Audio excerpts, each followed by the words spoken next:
خب با نام و یاد خدا و با سلام. جلسه هفتم آموزش مقدماتی نرم افزار سالیدورس در خدمتتون هستم. برای این جلسه دو تا پارت در نظر گرفتم که یکی از پارت ها به این شکل هست. حالا نمای بالایی، پایینی و نمای برش خورده‌اش رو میبینید. برای تولید این پارت مراحل رو حالا من اول توضیح میدم. خب یه اسکچ اولیه داریم که یه سطح بسته‌ای حول محور مرکزی دوران میکنه و این شکل کلی قطعه رو حالا اگر بخوام بدون این پره ها در نظر بگیریم تولید میکنم. و بعد از این من با استفاده از دو تا خط موازی که به فاصله 3 میلیمتر و دو تا کمان که از دوایر موجود کمان ها رو استخراج میکنیم، برمیداریم، کپی میکنیم، اینها رو در واقع اسکچش رو رسم میکنیم و با ضخامت دادن تا سطح رویه شکل دایروی که تولید کردیم یکی از پره ها تولید میشه. و بعد از اون با تکرار پره به تعداد 8 عدد تعداد 8 پره رو خواهیم داشت. بعد از اون ما یک زائده ای میخواهیم اضافه بکنیم به بغل ها و زیر قطعمون که توی یک اسکچ مسیر حرکت زائده رو تعیین میکنیم که به این صورت هست و تو اسکچ بعدی پروفیل اون زائده رو و نهایتاً با دستور سویپ ما اون زائده رو به این صورتی که اینجا میبینید تولید میکنیم. و بعد هم زائده دیگری که یک با دستور اسلات یا شیار استفاده میکنیم، این رو به پشت قطعه اضافه میکنیم به این صورت و با دستور میرور یا آینه منتقل میکنیم به اینجا و در واقع دو تا زائده تک اینجا جداگونه داریم. و نهایتاً هم یه سری فیلت هایی برای گوشه های تیز اجرا میکنیم که حالا من توی اجرا میگم چه گوشه هایی رو مد نظر باید داشته باشیم. خب بریم برای مدل. من با نیو پارت شروع میکنم. تو صفحه فرونت پلین ما کلیک میکنیم، اسکچ میزنیم، خودش نورمال تو رو واسه اولین بار اگر اجرا میکنیم خودش اجرا میکنه. و خب من یه سنتر لاینی همین ابتدای کار به اندازه 10 میل وارد میکنم و از دستور سنتر لاین خارج میشم و بعد اجازه بدید اون خط اصلی یا بزرگه رو اینجا من تعیین بکنم. ببینید اینجا گفته 75 از این خط تا خط متناظر بعدش که الان توی نقشه هم نیست. عملا به این معناست که از خط مرکزی میشه 75 دوم. پس من یک خطی به طول 75 دوم پایین قطعه ترسیم میکنم. از اینجا میدارم 75 تقسیم بر 2، یعنی نیاز به اینکه من محاسباتی هم انجام بدم ندارم. خب اینجا من بزرگ نمایی میکنم و بعد بقیه مراحل یه 5 اینجا دارم، یه 2 اینجا دارم. این هم با توجه به اینکه این ور 2 هست و این 5 به اندازه 3 میاد پایین، 5 و 2 و 3 رو اجرا میکنم. 5 2 3 و خب چقدر بریم جلو. این که حالا بذارید این رو در نظر بگیرم، این 19 هست، 19 دوم میشه 9.5 و این هم که 2 تا اینجا داشتیم میشه 11.5. از 75 دوم که 37.5 هست اگر کم کنیم باید بشه 26. اجرا بکنیم ببینیم درست هست یا نه. 26. اینجا گفتیم 3 تا میریم بالا، بعد اینجا با توجه به اینکه از پایین 8 تا هست بعد این هم میشه 5 تا. اینجا هم باز میدونم که اختلاف 12 و 19 رو اگر لحاظ بکنم میشه 7 تقسیم بر 2 میشه 3.5. پس طول این هم 3.5. پس شد 3 تا به سمت بالا، 3.5 به سمت راست و 5 تا به سمت بالا. 3 رو اینجا خودش بهم میده، 3.5. 5 رو هم میده چون قبلا سنتر لاین رو در نظر گرفته بودم. این مقدار با توجه به اینکه این 6 هست من حد میزنم 2 تا 3 داشته باشیم. آره این فی 6 تقسیم بر 2 میشه 3، فی 12 هم باز تقسیم بر 2 میشه 6. خب اختلافشون میشه یه 3 بالا یه 3 پایین. اینم که ارتفاع این 2 هست و این 8. پس من یه 3 دارم، یه 8 باید اجرا کنم که دارمش، یه 3 که باز دارم و 2 نهایتا. خب این ترتیب انجام شد، از دستور لاین خارج میشم و وارد محیط فیچر میشم، بخش ریوالد باس. خب خودش تشخیص داد که سنتر لاین چیه، مساحت بستن کدومه و اندازه 360 درجه دوران رو اجرا کرد. من این رو تایید میکنم. بعد گفتم که وارد صفحه روی قطعه میشم و این شکل، این شیار یا مستطیل، حالا میشه گفت مستطیل هم نیست چون دسترش شکل کمان داره. من این رو اینجا نورمال تو میکنم و اسکچ انجام میدم. یه خطی من از مرکز میکشم، ببینم لاین رو انتخاب کرد. بله. خب از مرکز یه خطی به صورت افقی رد میکنم و با انتخاب این خط وارد دستور offset entity میشم. مقدار رو 1.5 وارد میکنم و بیدایرکشنال که چی بشه که 2 تا برای من تولید میکنه. هر کدوم از خط مرکزی 1.5 فاصله میشه چقدر؟ میشه فاصله دوتاش میشه 3 و خط مرکزی رو پاک میکنم.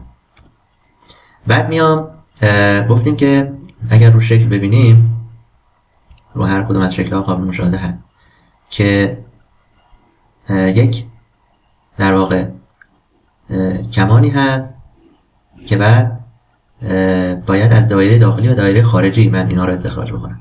برای استفاده از این من با انتخاب این دایره و convert entity این دایره رو استخراج میکنم و همچنین دایره بیرونی رو هم به همین صورت convert entity. خب این 2 تا دایره رو به من داد. الان وارد trim entities میشم و trim to closed میام خطوط اضافه رو پاک میکنم. همچنین کمان دایروی رو به جز اون قطعه کوچیکش رو بقیه بخشا رو برمیدارم. حالا من یه شکل مستطیل شکلی دارم که البته اگر زوم کنم میبینید که مستطیل هم نیست چون دوترش کمانه و این رو میخوام بهش حجم بدم با دستور فیچر بخش اکسترود باز و این رو اجازه بدید من ببرم تو حالت تریمتریک ایزومتریک و خب اینجا پیش‌فرضش بلایند 10 میلیمتره. من میخوام آپ تو سرفیسش کنم و حالا از من یه سطح میخواد. اینجا گفته چه سرفیسی، کجا رو مد نظر داریم. من این سطح رو بهش میدم. من میگم تا این سطح که الان صورتی شد تا اینجا بیار بالا و این رو تایید میدم. حالا من میخوام این باز اکسترود یک رو که اجرا کردم الان به تعداد 8 عدد به صورت دورانی کپی کنم. میام از بخش پترن سیرکولار پترن رو انتخاب میکنم و میگم که هول اینجا از من چی میخواد؟ محور میخواد. پترن اکسیس محور دوران رو میخواد. من از گفتم میتونم از استوانه هایی که محور مرکزیشون رو نیاز دارم میتونم استفاده کنم یا اینکه برم تو این قسمت ویو آیتم هایی که هایت هست رو شو بکنم مثل ویو تمپوراری اکسس و اینها که محور رو به من بده. الان این محور آبی رنگ اضافه شد و با انتخاب این محور من میتونم این کار رو انجام بدم. یا نه من اصلا محور رو نمیخوام و اجازه بدید من اکسس رو پاک میکنم. خود استوانه ببینید الان این استوانه‌ای که هست دایره نه استوانه این یکی استوانه پایینیه، این استوانه بیرونیه، همه اینا یه محور مرکزی دارن و اون محوری هست که الان به صورت خطچین آبی رنگ دیده میشه. من همین رو اگر روش کلیک کنم باز به همون منظور خواهم رسید. مقدار 8 و این رو تایید میکنم. خب اینجا گفتیم که 2 تا ترتیب باید انجام بدیم. یکی روی صفحه فرونت من اجازه بدید فرونت پلین رو نورمال تو کنم و بعد وارد محیط اسکچ بشم. اینجا من مسیر حرکت اون دایره رو باید بهش براش تعیین کنم. خب نقاط خود قطعه به من کمک میکنه که مسیر رو بدون زحمت داشته باشم. این رو ذخیره میکنم، از اسکچ خارج میشم و حالا میرم روی سطح قطعه از بالا که نگاه کنم روی این سطح کلیک میکنم و نورمال تو که هست اسکچ رو میزنم. خب اجازه بدید من مقادیر رو اینجا ببینم. خب اینو که اجرا کردیم درست، اینجا گفته از نقطه مبدأ یا مرکز قطعه 41 میل اگر که حرکت بکنیم میرسیم به این خط سمت چپ پروفیلمون. 2 تا خط به موازات هم افقی که فاصله شون 6 و این کمان رو هم از خود قطعه استخراج میکنیم. پس من میام اینجا از مبدأ واسه شروع کار یه مقدار 3 وارد میکنم، بعد میگم یه 41 یه 6 به سمت پایین و یه دونه هم حالا تا یه جایی بیاد، مهم نیست کجا، چون بعدم قرار با دفتر تریم پاکش کنم. بعد این دایره رو انتخاب میکنم و بازم کانورت انتیتی، وارد بخش تریم انتیتیز میشم، این بخش اضافه رو پاک میکنم، اینجا رو هم همینطور، این رو هم به همین صورت از دستور تریم خارج میشم و این خط اضافه هم تو مرکز برمیدارم. اینو من اینجا تایید میکنم. پس یه اسکچ 3 داریم، یه اسکچ 4 داریم و حالا میخوایم از سویپ باز استفاده بکنیم. اینجا خودش تشخیص داده که اسکچ 4 پروفایل من هستش و هنوز مسیر یا پس رو نداره. درخچه رو باز میکنم، اسکچ 3 رو به عنوان مسیر بهش میدم. اگه برم توی ویو ایزومتریک میبینم که این رو اینجا اجرا کرده.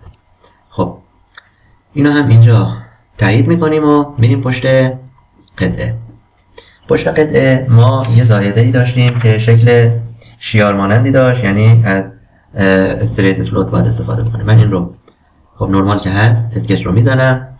اجازه بدید من اینجا اینو نشون بدم. از خط مرکزی قطعه 32 میل مرکز کمان بالایی و از مرکز کمان بالا تا مرکز کمان پایین هم 15 میل هست. خب من از خط مرکزی اگه 17 تا بیام بالا و بعد 15 تا بیام بالا هر دو مرکز رو خواهم داشت. پس میام از مبدأ دو تا سنتر لاین رسم میکنم، یکی به طول، هر دو هم باید عمودی باشه، یکی به طول 17 و دیگری به طول 15 و بعد از دو سنتر لاین خارج میشم و میرم توی استریت اسلوت. اینجا گفتیم نقطه ابتدا و انتها یا اون دو تا مرکز کمان دو سر رو انتخاب میکنیم. پهنا دستی کوچیک بزرگ میشه ولی بعد اطلاق بشه. آر داده بود 1.5 یعنی پهنا 3. پس اینجا پهنا رو به جای 7 خورده ای من 3 وارد میکنم و این رو به اندازه، خب اینو اینجا داده تایید کنیم، این رو به اندازه 4 میلیمتر از اکسترود باز مقدار دهی میکنیم. بریم ببینیم توی 3 بعد به چه صورت هست. بله خب این رو هم اینجا من تاییدش رو میدم.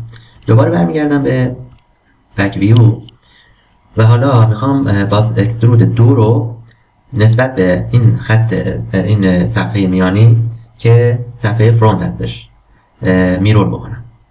وارد ابزار میرور میشم. خب میدونه که باید باز اکسترود 2 رو میرور بکنه ولی هنوز پلین یا فیسی براش نداره. من با کلیک روی فرونت پلینش رو هم بهش میدم. بله خودش پیشنمایشش رو به ما میده و اینو هم تایید میکنم. اگه یک مقدار کوچکی دوران بدیم متوجهش میشیم. خب حالا میمونه اون بخش فیلت هایی که اجرا شده. همونطور که میبینید این دایره بیرونی پشتی فیلت شده، سر و ریشه این دوتا زائده، این زائده دو طرفش تو ریشه و توی در واقع کنج گوشه هاش تا بیاد بالا و اینها هم این قطعه های مثلثی شکل، اینها جاهایی هست که فیلت اجرا شده و مقدار فیلت رو هم 1 وارد میکنم.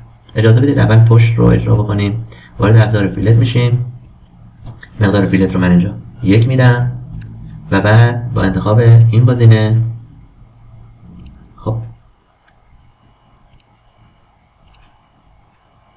اینها رو باید بودیم که دستی دونه دونه انتخاب بکنیم.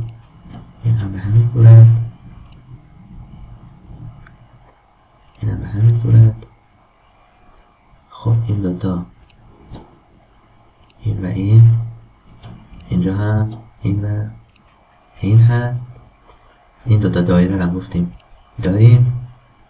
خب مثل این که به مشکل خورد با انتخاب این دایره، احتمالا اجراش رو باید جداگونه اجرا کنیم. خب یه مقدار من دوران میدم دستی که بتونه پشت این شیار رو هم انتخاب بکنم.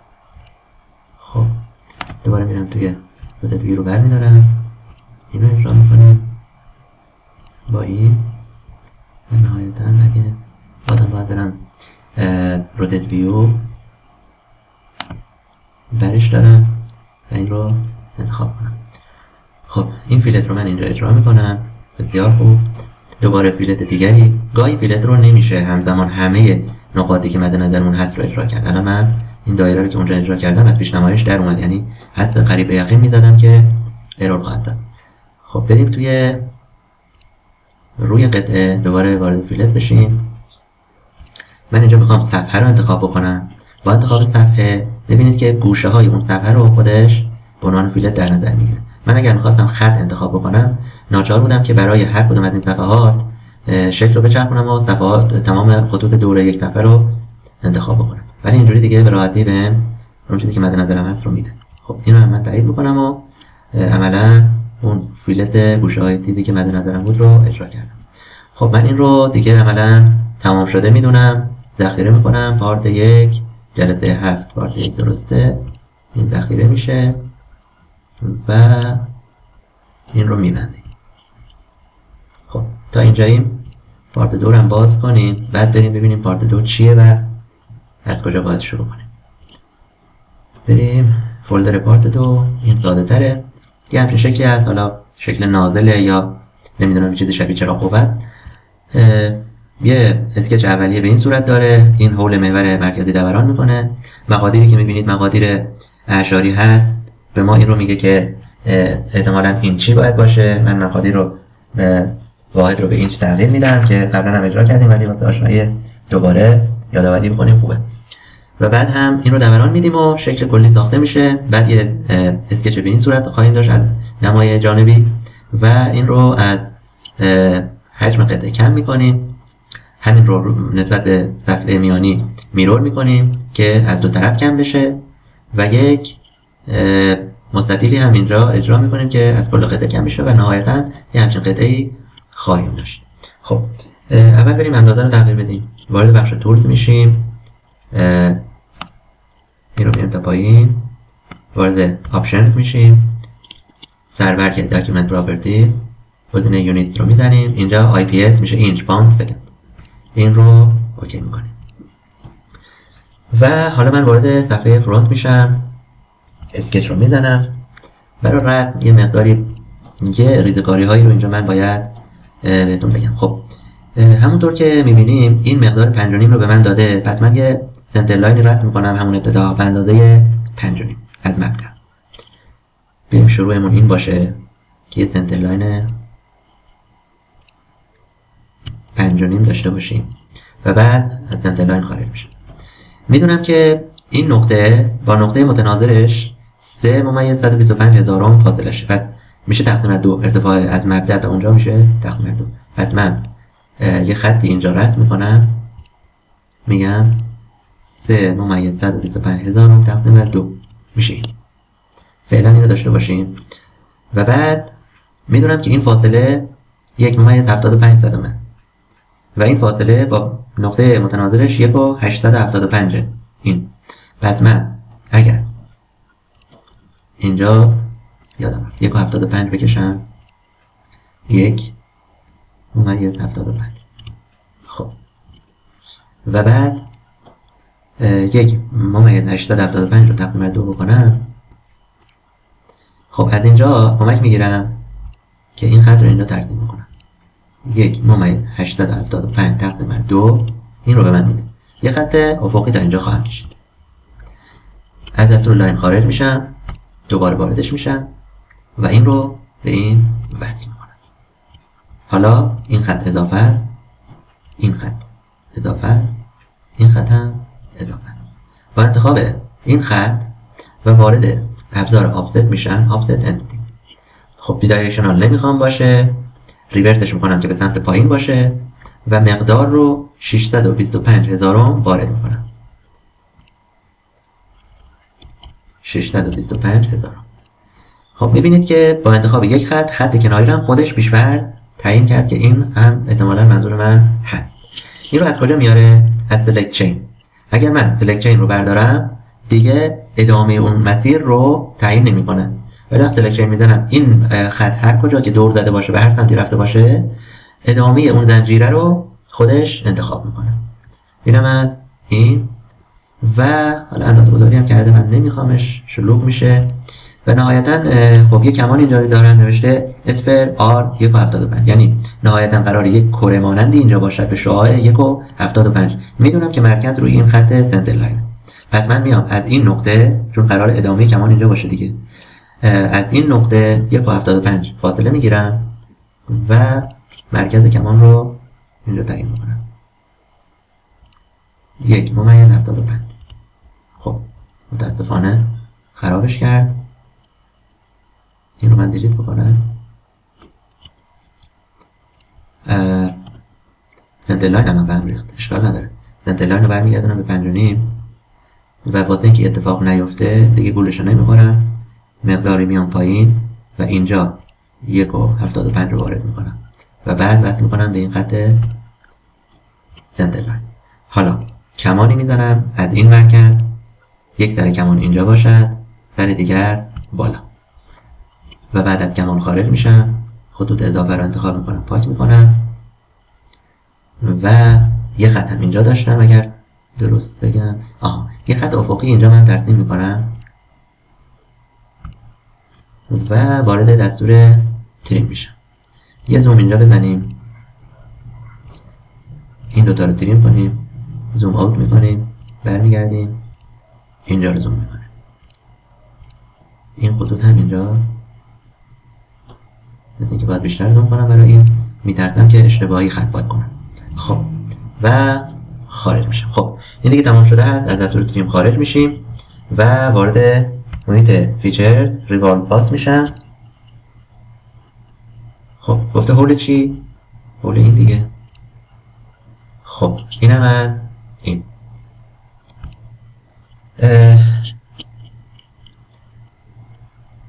حالا از نمای فرونت به خطی نگاه میکنم، وارد صفحه فرونت پلین میشم، اسکچ رو میزنم و حالا میخوام ترتیبی که میخواستم از قطعه کم کنیم رو اجرا بکنیم. میدونم که این به موازات این سری قطعمون هست، این شیبی که اینجا داریم، از این خط کناری نیم اینچ، این خط هم با خط متناظر با خودش 1.25 یعنی از مرکز میشه 1.25 تقسیم بر 2. پس من میام اینجا یه خط انتخاب میکنم، اینو میذارم نیم، این خط رو هم میذارم 1.25 تقسیم بر 2 و یک خط افقی ترسیم میکنم تا مثلا اینجا. اگر من 3 بار اینتر بزنم خط رو از اونجا قطع میشه، دوباره وارد لاین میشه، یعنی این کار رو هم اینجا میتونیم انجام بدیم. خب من سر اون که اونجا رو انتخاب میکنم، با لمس کردن این خط این امتداد رو سعی میکنم بهش بقبولونم یا بشناسه که بتونم ادامهش رو بتونم بدین که نمیشه. اجازه بدید یه تلاش دوباره بکنیم. کلیک میکنم، اشکال نداره. خب میخواستم 2 خطی نشه ولی اصرار کرد که حتما اونجا کلیک بشه. یه خط افقی هم بالا دارم تا اینجا، اینو هم وصل میکنم به این سر خطه، از دستور لاین خارج میشم. 2 تا خط اضافه اینجا دارم، با دستور تریم انتیتی این 2 تا بخش رو هم پاک میکنم و اجازه بدید من برم نمای ایزومتریک، بخش فیچر، اکسترود کات. خب من میخوام این رو وارد مید پلین بشم و مقدار رو مثلا به اندازه 2 اینچ زیاد بکنم که مطمئن باشم کل اون بخش رو میپوشونه. مثلا من اگر از نمای سمت راست برش نگاه بکنم میبینم که برش اتفاق میفته به صورت کامل. اجازه بدید ببینیم مثلا با کم کردن این تا چه حد، مثلا با 1.5 هم به نتیجه دلخواه میرسیدیم. اوکی، این رو برش رو اجرا کردیم به پهنای 1.5. خب این کات اکسترود 1 رو من میخوام میرور کنم با صفحه تاپ که وسط قطعه میفته. خب کات اکسترود 1 انتخاب شده، ابزار میرور رو انتخاب میکنم، پلینش رو باید درخچه رو باز کنم، تا پلین رو روش کلیک میکنم و میرور رو اینجا پیشنمایشش رو اجرا میکنه برام. با روتیت کردن میتونم بفهمم که بله به درستی اجرا شده. خب گزینه سلکت رو میزنیم، این صفحه رو نورمال 2 میکنم و وارد محیط اسکچ میشم. اینجا هم گفتیم که خب از خط بالایی نیم اینچ، این خط هم که این خط رو داریم مرجعمون میشه و بعد 88 صدم، این هم که میشه 2.25. پس من میام این کارو میکنم، میگم که اگر وارد دستور لاین بشم اینجا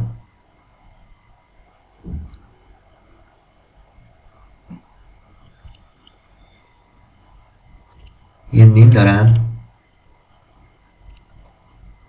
این رو 88 صدم میذارم، این رو 2.25 میذارم، دوباره این میشه 88، 3 بار اینتر میزنم و این دوتا رو پاک میکنم، این خط رو به این وصل میکنم. خب ببینیم که 88 2.25 همه چی اوکیه و بازم ایزومتریک فیچر اکسترود کات، این رو میخوام از دستور تروآل استفاده بکنم. تروآل میاد تا پایین ترین نقطه ای از قطعه که وجود داره. ببینید این نقطه رو به عنوان پایین ترین نقطه قطعه در نظر میگیره و این برش رو تا اونجا امتداد میده، هرچند که تا این سطح هم اگر امتداد میداد کفایت میکرد. و این رو هم تایید میکنم، این میشه قطعه نهایی ما. این رو هم ذخیره میکنم و پارت 2 ذخیره و درس ما هم امروز به اتمام میرسه. شما رو به خدا میسپارم. خدا یار و نگهدارتون.